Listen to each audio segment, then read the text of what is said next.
स्पर्धा परीक्षेची तयारी करणाऱ्या सर्व विद्यार्थी बांधवांचं पुन्हा एकदा स्वागत आहे एका नवीन व्हिडिओमध्ये. आपण बुद्धिमत्ता या विषयातील संख्यामधील सहसंबंध अर्थात नंबर अनालॉजी हा घटक टप्प्याटप्प्यानं पाहतोय. रोज 10 प्रश्न पाहतोय. आज आपला 4था दिवस आहे. आपला पहिला प्रश्न आहे बघा, 6415 चे संबंध 5304 या संख्येशी ज्या पद्धतीने आहेत त्याच पद्धतीनं 7896 या संख्येचे संबंध दिलेल्या 4 पर्यायापैकी म्हणजेच 6705, 6907 किंवा 6905 किंवा 6785 यापैकी कोणत्या संख्येशी असेल. त्या प्रश्नाचं उत्तर काढत असताना आपण अनेक पद्धतीने विचार करू शकतो. पहिल्यांदा आपण काय करूया, दिलेल्या संख्येतील अंकांची बेरीज करून पाहूया. 6 + 4 + 1 + 5 6 4 10 आणि 1 11 आणि 5 16 झाले. पुढच्या संख्येची बेरीज करू. 5 + 3 + 0 + 4 16 आणि 12. त्या पद्धतीने इकडे काय लागतंय का बघूया आपण संबंध. 7 8 9 6 7 आणि 8 15 15 आणि 9 24 आणि 6 30. म्हणजे समजा 4 ना अंकांची बेरीज संख्येतील कमी आली तर 24 बेरीज येणारा पर्याय आहे का बघावा लागेल आपल्याला. इथं किती होते, 6 आणि 7 13 आणि 5 18 होत आहेत. इथं 6 आणि 9 15 आणि 7 22 होत आहेत. इथं 6 9 15 आणि 5 20 होत आहेत. इथं बघू 6 आणि 7 13 13 आणि 8 21 21 आणि 5 26. आपल्याला 4 न कमी म्हणजे इथं 26च पाहिजे होते, 24 नाही. 6785 6 आणि 7 13 आणि 8 21 आणि 5 26. अशा पद्धतीनं या प्रश्नाचं उत्तर 26 येते. म्हणजे एखादा प्रश्न आपल्या समोर आल्यानंतर त्यातील अंकांची बेरीज याचा संबंध लावला. इथं 16 होती, इथं 12 होती. 4 न कमी झालेल्या अंकांची बेरीज आहे. इथली बेरीज आपली किती झाली, 15 15 30 झाली. इथली 4 न बेरीज कमी होणारी म्हणलं तर 26 बेरीज होणारा जी संख्या असेल ती असणार आहे. आणखीन एका पद्धतीनं आपण या प्रश्नाच्या उत्तरापर्यंत पोहोचू शकतो. ते उत्तर कोणतं येते बघू. म्हणजे जर दोन्ही पद्धतीने एकच उत्तर असेल तर अगदी आपण अचूक आहोत असं म्हणूया. आता प्रश्नाचे उत्तर काढताना मला असं लक्षात येते बघा, 2 संख्या आपण समोरासमोर लिहून काढूया आणि मग तो संबंध निर्माण करण्याचा प्रयत्न करूया. आता बघा, 6415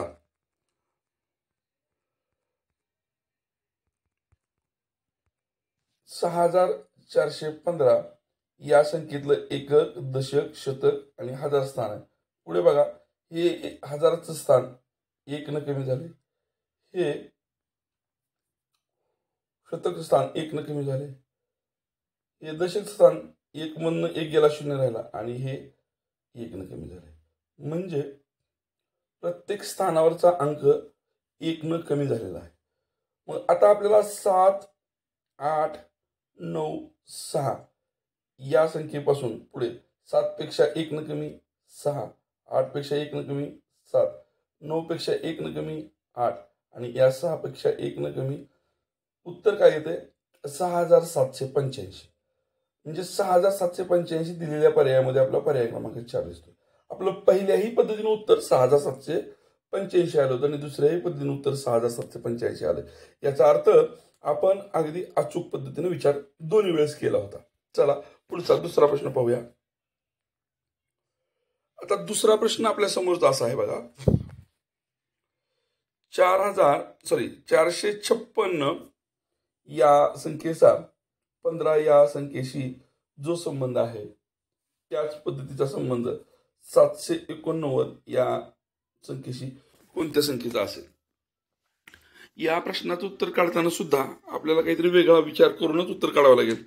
मग जो आपण मागाच्या उदाहरणामध्ये पहिला विचार केला होता, काय केला होता की दिलेल्या संख्येतील अंकांची डिजिटल सम, अंकांची बेरीज केली होती आपण. इथेही करून बघूया. 4 + 5 अधिक 6 किती होत आहेत बघा? 4 आणि 5 9 आणि 6 15 होतात. म्हणजे या संख्येतील अंकांची बेरीज त्याच्या पुढे दिलेली आहे. मग आपण 7 अधिक 8 अधिक 9 हे अंक घेतले आणि त्यांची बेरीज केली. 7 आणि 8 15, 15 9 24. दिलेल्या पर्यायामध्ये आपल्याला 24 क्रमांक पर्याय दिसतोय का? तर पर्याय आपल्याला दिसतोय, पर्याय क्रमांक 4. आता आपण तिसरा प्रश्न पाहणार आहोत. बघा, तिसरा प्रश्न आपल्याला काय दिलाय?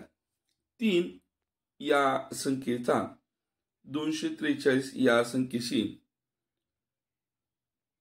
ज्या प्रकारचा संबंध आहे त्या प्रकारचा संबंध 5 या संख्येचा कोणत्या संख्येशी असेल? आता 3 पासून एकदम 243 वर गेलेला आहे. ही संख्या खूप मोठी झाली असते. अशा वेळेस संबंध लावताना आपण गुणाकार, वर्ग, घन असा संबंध जोडतो. किंवा मग 3 ला कितीने गुणले? या 3 ला या 243 पर्यंत पोहोचण्यासाठी किंवा बदलण्यासाठी कितीने गुणले हे काढूया आपण. जर आपण 243 ला 3 न भागलं, 3 1 3, 3 8 24, 3 1 3, 81 आलं. म्हणजे आता आपल्याला इथं असं लक्षात येईल बघा, 3 चा वर्ग किती आहे? 9. त्याचा आपण संबंध नाही घेतला. 9 चा वर्ग किती आहे? 81. म्हणजे वर्गाचा वर्ग आणि त्याला या संख्येनं गुणल्यानंतर हे आलं होतं. परत एकदा समजून घ्या. आपण काय केलं इथं बघा, 243 एकदम 3 पासून खूप मोठा आहे म्हणून 243 ला यांच्यातला संबंध बघण्यासाठी पहिल्यांदा आपण गुणाकार झालेला असेल असं गृहीत धरून कोणता गुणाकार हे काढण्यासाठी उलट क्रिया केली. 3 1 3, 3 8 24, 3 1 3, 81चा भाग बसला. हा 81चा भाग आपल्याला आल्यानंतर असं माझ्या किंवा आपल्या लक्षात येईल की हा 9 चा वर्ग आहे आणि हा 9 3 चा वर्ग आहे. म्हणजे पहिल्यांदा या संख्येचा वर्ग केला, 3 चा वर्ग केलाय, किती आला? 9. आणि पुन्हा या 9 चा वर्ग केलाय 81. आणि मग ह्या 81चा आणि इथल्या ह्या 3 चा गुणाकार केल्यानंतर 243 आले. बरोबर. मग आपल्याला आता परत काय करावं लागेल बघा, आपल्या उत्तरापर्यंत पोहोचण्यासाठी आपल्याला सर्वप्रथम 5 चा वर्ग काढावा लागेल. सर्वप्रथम 5 चा वर्ग काढावा लागेल. 5 चा वर्ग किती येतो? 25. त्याच्यानंतर आपल्याला 25 चा वर्ग काढावा लागेल. 25 चा वर्ग किती येतो? 625. आणि मग आता ह्या 625 चा आणि मूळच्या 5 चा गुणाकार करायचा. 625 गुणिले जर 5 केले, 5 5 25, हाचे गेले 2, 5 2 10 आणि 2 12, हाचे गेले 1, 6 5 30 आणि 1 31. मग अशा पद्धतीचा पर्याय आहे का? 3000.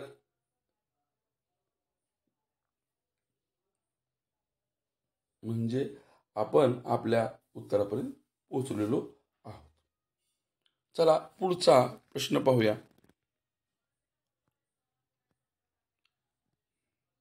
चौथा प्रश्न. आपल्या समोरचा चौथा प्रश्न काय बघा, 6 या संख्येचा 18 या संख्येशी जो संबंध आहे, हा संबंध या टिंबाने दाखवला असतो. त्याच प्रकारे 4 या संख्येचा प्रश्नचिन्हाच्या जागी असणाऱ्या संख्येशी संबंध आहे. यांच्यामधील संबंध शोधून आपण प्रश्नचिन्हाच्या जागची संख्या शोधतो. आणि प्रश्नचिन्हाच्या जागच्या संख्येसाठी आपल्याला पर्याय दिलेला आहे 2, 4, 9 आणि 16. जर आपल्याला उत्तरापर्यंत पोहोचायचं म्हणजे तर पहिल्यांदा आपल्या असं लक्षात येईल की बाबा 6 ला 3 न गुणलं तर आपल्याला 18 मिळत आहेत. म्हणून आपण 4 ला 3 न गुणलं तर आपल्याला 12 मिळत आहेत. आपल्या पर्यायामध्ये 12 हा उत्तर नाही. म्हणजे आपण 3 न गुणण्याचा हा जो विचार केला तो थोडासा चुकीचा आहे. आता पुढे आपण असं करू शकतो का बघा, 6ला 3 गुणले आणि 18 आले, परंतु हे जे 3 आहे हे या 6च्या निम्म आहे, म्हणून आपण या 4ला त्या 4चे निम्मे किती 2 गुणलं तर 8 आले.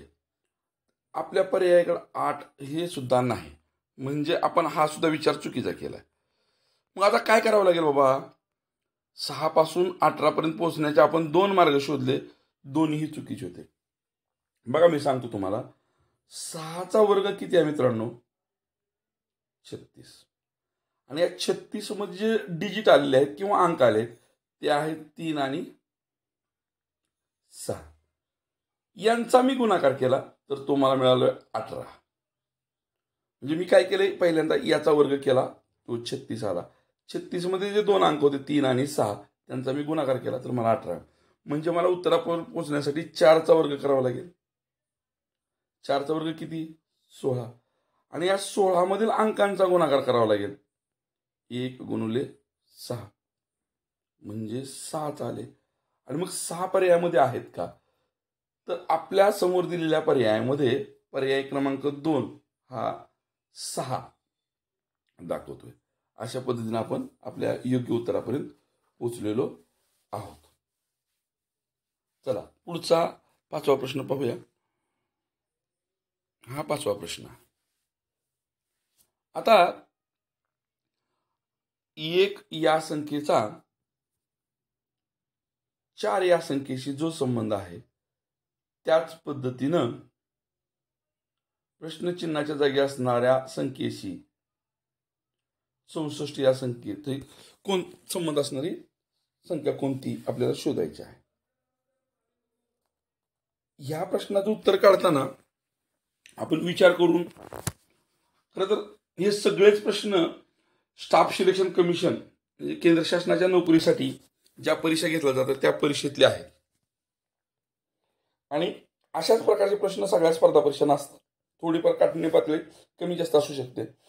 1 चा संबंध 4शी आहे.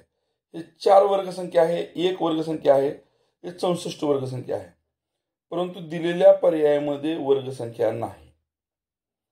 मग आपण असं करूया, असं म्हणू शकतो, हे 1 म्हणजे 1चा घन आहे, हे 2 म्हणजे 2चा वर्ग आहे. म्हणजे 1 घन संख्या आणि 1 वर्ग संख्या, 1 घन संख्या आणि 1 वर्ग संख्या असं जर आपण म्हणलं तर आपल्याला दिलेल्या पर्यायामध्ये 27 हे 3चा घन आहे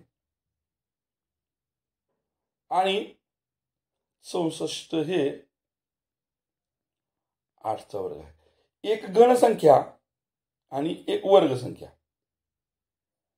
1 घन संख्या आणि 1 वर्ग संख्या, इथं हा विचार लावून आपण या प्रश्नाच्या उत्तरापर्यंत पोहोचू शकतो. पर्याय क्रमांक 3 हे आपलं उत्तर असणार आहे. पुढचा 6वा प्रश्न पाहूया. बघा 6वा प्रश्न आपल्या समोर दिलेला जो आहे तो काय आहे, 18 या संख्येचा 30 या संख्येशी ज्या प्रकारे संबंध आहे त्याच पद्धतीनं 36 या संख्येचा प्रश्नचिन्हाच्या जागी असणाऱ्या संख्येशी संबंध आहे. आणि मग आपल्याला पर्याय आहेत 64, 66, 54, 62.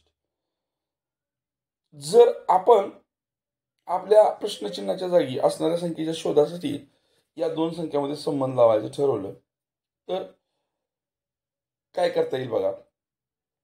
जर या 18ला आपण सुरुवातीला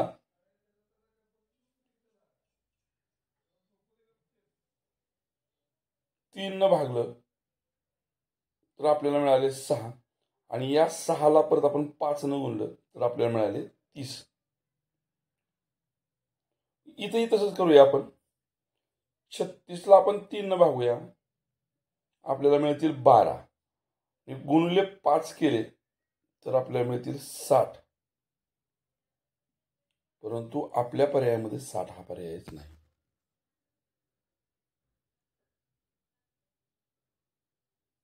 मग आपल्या उत्तरापर्यंत पोहोचण्यासाठी आपल्याला काय करावं लागेल, थोडासा विचार बदलूया आणि प्रश्नाच्या उत्तरापर्यंत पोहोचूया. तर विचार बदलला म्हणजे काय केलं, मला असं लक्षात येते बघा उदाहरण सोडवताना किंवा या संख्यांचं निरीक्षण केल्या, हे उदाहरण तुमच्यासमोर सोडत असताना थोडंसं डोक्यातल्या प्रक्रिया चालू झाल्या. मला असं लक्षात आलं 18ची दुप्पट म्हणजे 18 गुणिले 2 ती येते 36. या 36 मधून जर मी 6 वजा केले तर मला मिळत आहेत 30. बघा, या 18ची दुप्पट केली, 36 मिळाले, 36 मधून 6 वजा केले. तसंच जर मी 36ची दुप्पट केली तर मला मिळत आहेत 72. आणि मग मी 72 मधून जर 6 वजा केले तर मला मिळत आहेत 66. मग 66 पर्याय आहे का? येस, 66 पर्याय आहे. म्हणून या प्रश्नाचं उत्तर 66 अगदी अचूक उत्तर आहे. पुढचा आपण 7वा प्रश्न पाहूया. खूप सोपा आहे, दिसतानाच खूप सोपा आहे, त्याच्यामुळे काहीच अडचण नाही. बघा, 0.16 किंवा 0.16 या संख्येचे संबंध 0.0016 या संख्येचे आहे. तर 1. या संख्येचे 1.02 या संख्येचे कोणत्या संख्येशी संबंध असतील? आता सहज आपण असं म्हणू शकतो 16/100 आहेत,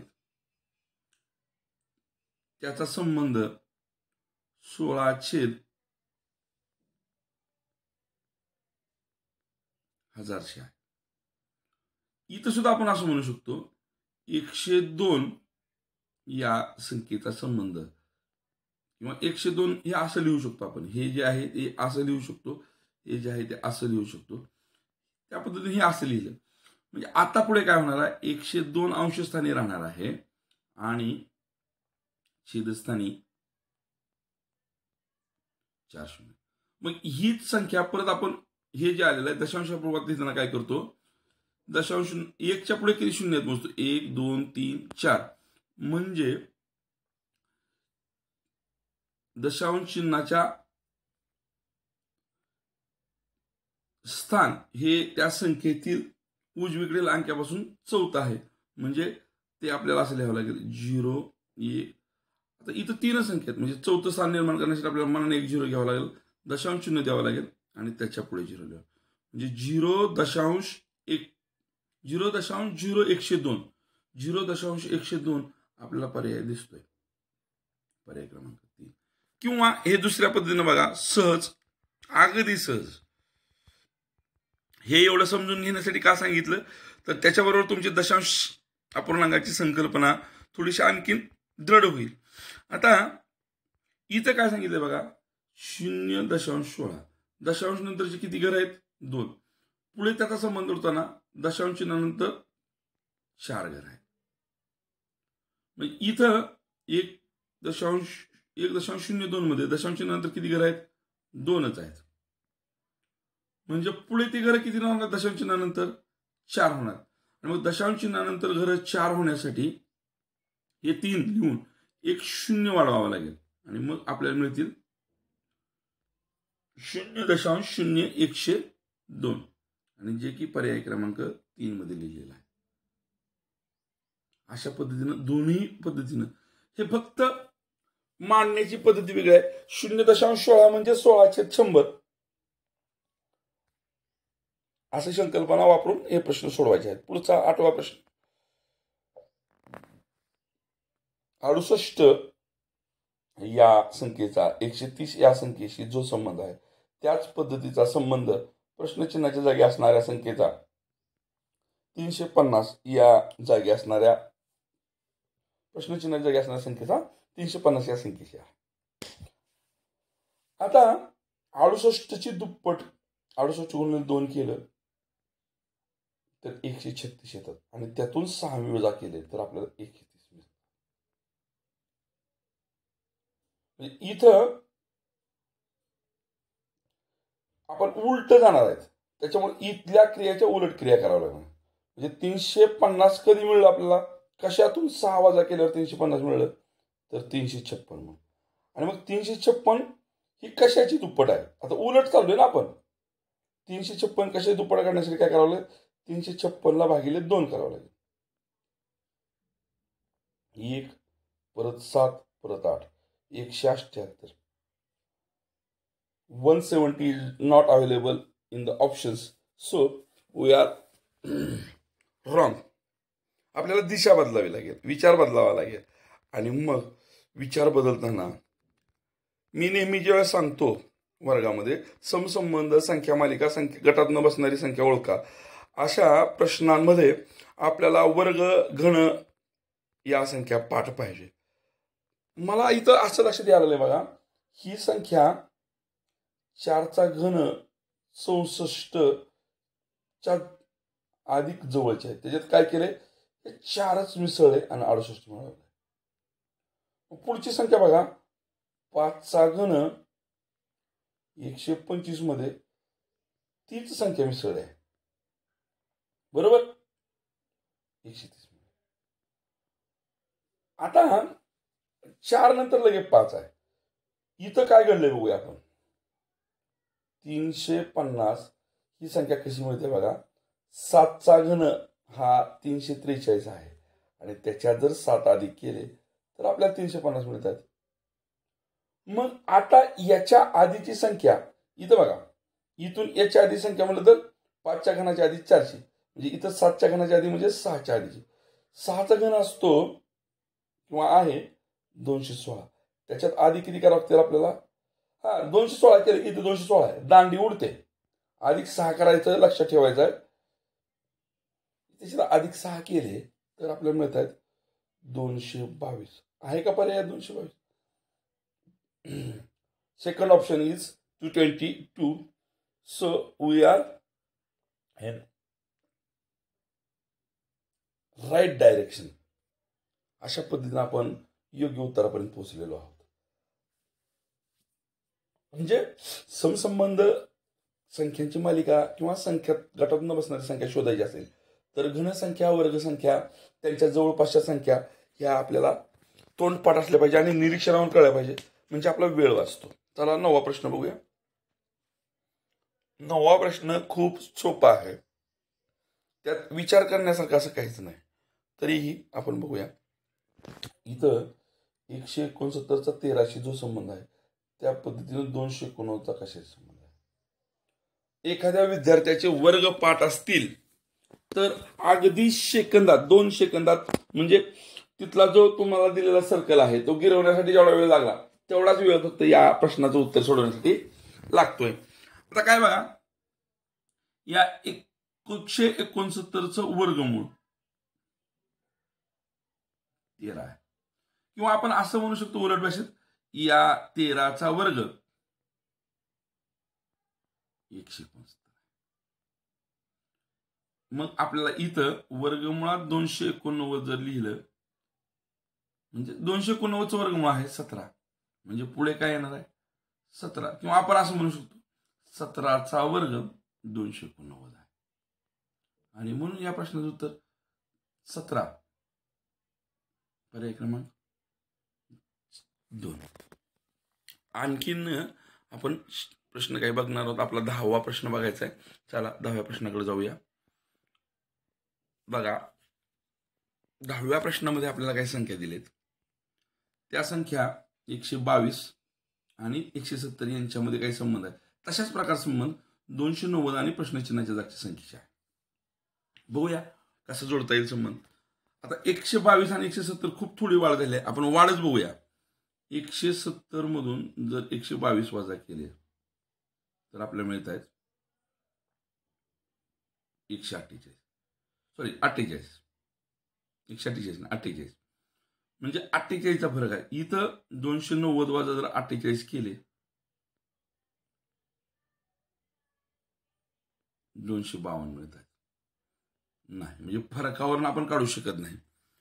आता आपल्याला नेहमीप्रमाणे विचार बदलून संख्याचं नीट निरीक्षण केलं तर असं लक्षात येईल बघा, हे 122, 11चा वर्ग, the square of 11 is 121. Square of 13 is equal to 169. परंतु इथं 121 च्या ऐवजी 22 आहे. त्याच्यात आपण अधिक 1 केलं तर आपल्याला 122 मिळेल. याच्यात अधिक 1 केलं तर आपल्याला पुढची संख्या 170 मिळते. आता इथं बघा, स्क्वेअर ऑफ 17